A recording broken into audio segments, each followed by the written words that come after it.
Madam आता आम्ही गरीब राहिलेलो नाही, आम्ही आता श्रीमंत झालो आहोत. आमच्याकडे 2 बैल आहेत, एक काळा एक पांढरा. अरे वा, मग क्या बात आहे.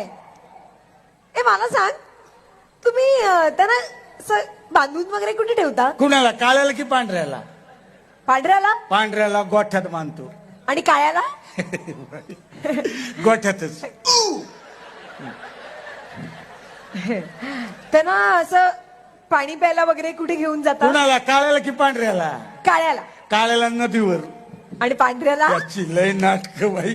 सोमवार मग नदीवरच. त्यांना खायला काय देता? कुणाला, काळ्याला की पांढऱ्याला? पांढऱ्याला. त्याला गवत. आणि काळ्याला? गवतच. काय नाटक लावले रे? हा, तेच तेच सांगतोयस. कसे विचारतो मग, पांढरा का काळा? पांढरा काळा रे. काय? हा? अहो बाई, काळा माझा प्रिय बैल आहे. आणि पांढरा? तो पण प्रियच आहे. हा. त्या हाताची देईन नाही. पण मला ना तो काळा बैल जास्त आवडत नाही. का? तो रोज 5 लिटर दूध देतच नाही. आणि पांढरा? बैल आहे, दूध कसं देईल? काय बाई. कानाखाली बाजवी ना, जास्ती आगाऊपणा नकोय मला. मूर्ख.